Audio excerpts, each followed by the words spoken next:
Hey guys, this is Thomas over here at NurseMoneyTalk.com, and in this video I'm going to talk about what you should do if you're a new grad nurse and you're having a hard time finding a job. Now, I know what you're going to say. Well, with everything going on, there's a nursing shortage and nurses can get whatever job they want. Here's the deal. They've been saying nursing shortage for years, even with what's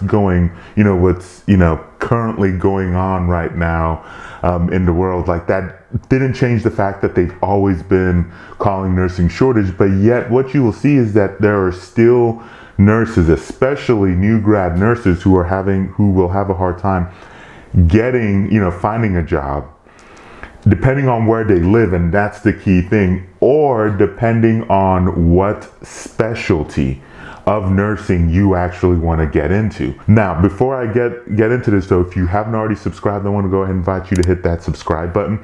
On this channel, I talk about all things related to nursing student, and nurse life. Let's go ahead and get right into it, because here's the deal. I am not necessarily arguing that there isn't a quote-unquote nursing shortage. What I am arguing though is that I think at times that the narrative might be a little bit overblown. And then here's the other thing. I don't think at times that these facilities are actually so gung-ho about hiring nurses the way we think they maybe should be. And all of that said, there are still areas around the country where, especially areas where a lot of people want to be at, or facilities that are very popular, specialties that are very popular, that a lot of nurses want to work in, that honestly you're probably gonna have a hard time getting in there.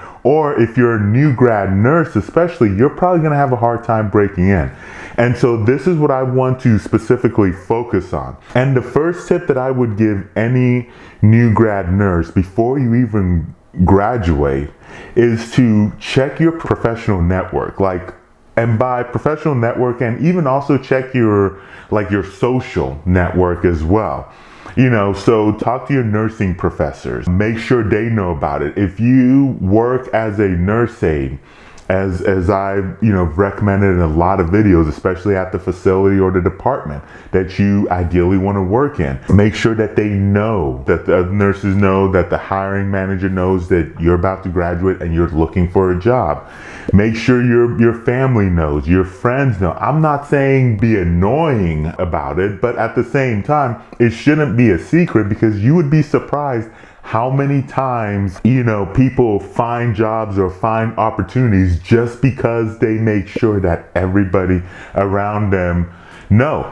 Heck, this job I currently have, I can attribute it to me just reaching out to the network of people that I know and just poking around and asking, like, hey, I'm looking for this type of job. Does anybody know anything? And so that's what I would encourage you, is don't be searching in secret. Make sure people know. The second thing is that consider other specialties. So if you are having a hard time finding that job in that NICU, in that trauma ER, or whatever the case may be, it might be time to look at other specialties. And I know that's not a very popular opinion, because you kind of have your heart set on, you want to work in this sexy nursing specialty or whatever. Well, here's the deal. Not everybody's going to have that opportunity, and at times you might have to go a roundabout way to do it. You might have to start in med-surg and then get some experience under your belt, and then slowly work your way over there. Or if nothing else, getting that job in med-surg might be able to buy you some time before that opportunity opens up at that select specialty that you want. Because here's the thing, there's going to be a lot of stress that's going to happen when school goes, you graduate, you've passed boards, and then 1, 2, 3 months later, you still don't have a job. That's going to be very stressful. I think you'd be better off taking another job and then working your way through. And honestly, like as they say, it's easier to get a job when you already have one, because if you're 4 or 5 months removed and you still don't have a job, it starts looking, seeing that gap in your resume could potentially start raising some red flags to hiring managers. Before I give you the third thing, I do want to give a quick plug-in for the job board over there at NurseMoneyTalk.com/jobs. So if you are actively looking for a job, make sure you check out the job board. That's NurseMoneyTalk.com/jobs. Now, moving on, the third thing is to consider relocating. Remember at the very top of the video, I mentioned that a lot of this is centered around location. It really is. If you live in a very, very desirable location where everybody wants to be at, either because of the weather, the opportunities, whatever the case may be, you might have to consider relocating somewhere else.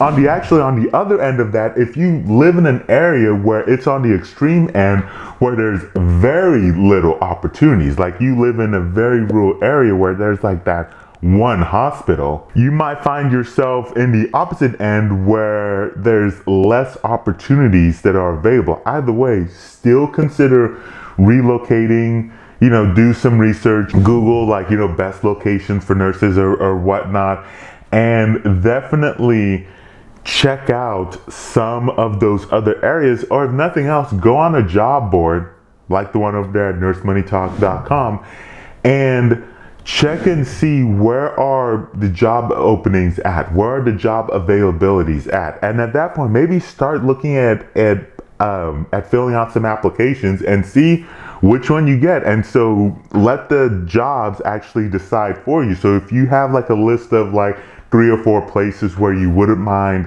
moving to, look at the job board, look at the opportunities that are available. Start applying to those jobs, interview and whatnot, and then if you get selected for one, then hey, that's on your list of places that you wouldn't mind moving to, and so you can move and you would already have a job secured. And depending on the situation, you might even be able to get on with a signing bonus or something like that. Something else to keep in mind as well is, especially if you live in a state, a nurse compact state, is to probably look and see what that process is and see if you can actually, when you're testing for the NCLEX, go ahead and get on that nurse compact license, because once you do that, then that definitely opens up a lot of options for you. I think right now there's 20 or 30 states that's in the nurse compact, and so that means right out of the gate you would have that many states that you could easily go in and start working in. That's all I have for this video. Now in this video that you'll see that'll show up over here to my left, you're gonna see one of those videos will be talking about some of the best jobs for new nurses. So if you're still undecided about what career path you might want to be in, I would definitely encourage you to check out that video. Thank you so much for watching, and I will catch you very soon in that next one.